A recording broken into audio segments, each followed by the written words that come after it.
Bonjour et bienvenue dans cette nouvelle vidéo d'éducation chez OnePips.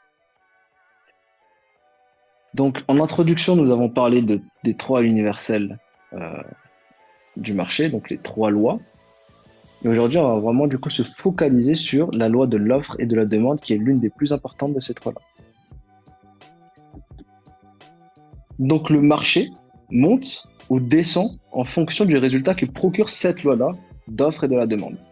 Donc, si l'offre est supérieure à la demande, le prix va chuter.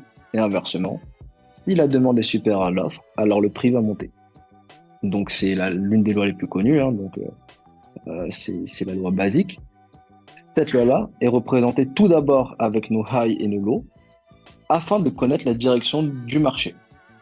D'accord? Mais cela ne va pas suffire pour savoir quelles sont les zones propices avec assez de liquidité pour créer les vraies impulsions. Donc, même si on connaît le sens, on ne sait pas où investir. Donc, dans cette partie, nous allons apprendre à déceler où sont les liquidités sur le marché, d'accord, à travers le graphique, afin d'avoir une idée précise des zones où nous allons investir et du coup dans le sens que nous avons analysé au préalable. Donc donnons d'abord une petite définition de ce qu'est la liquidité. Donc la liquidité est la facilité d'entrée et de sortie d'une position prise sur un actif. Donc dites-vous que plus un marché est liquide et plus il est facile pour un acteur d'entrer et de sortir de sa position. La liquidité d'un marché est tout d'abord reliée au nombre d'acteurs différents qui opèrent et aussi à la quantité d'argent qui est investi dans ce marché-là. Donc dites-vous que le marché du Forex est l'un des marchés les plus liquides au monde, avec 6,6 trillions de dollars qui circulent tous les jours. D'accord? Si on compare cela au marché des cryptos ou au marché des actions, d'accord? Le marché des Forex est très largement supérieur en termes de liquidité. Donc, par exemple, les crypto-monnaies, il y a certains marchés où il est très difficile de sortir de sa position car le marché n'est pas assez liquide.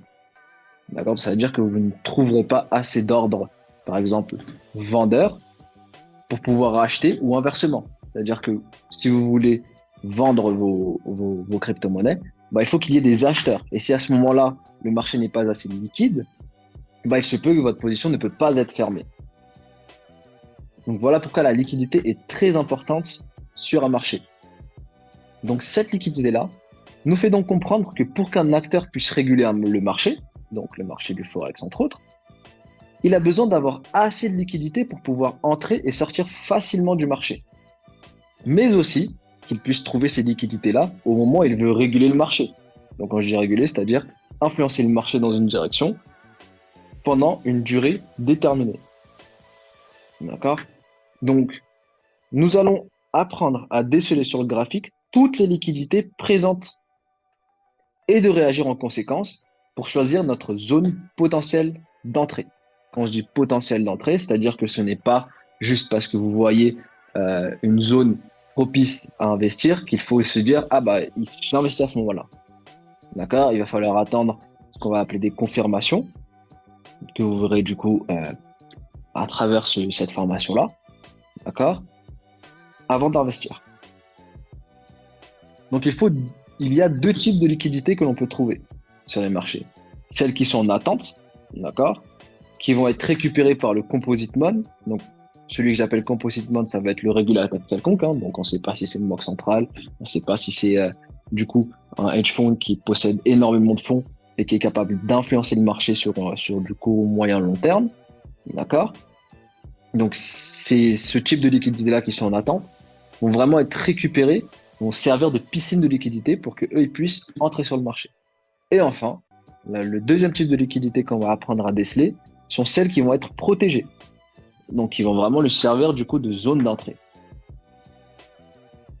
Donc, ça sera tout du coup pour cette petite introduction sur la loi de l'offre et la demande et on se retrouve pour une prochaine vidéo.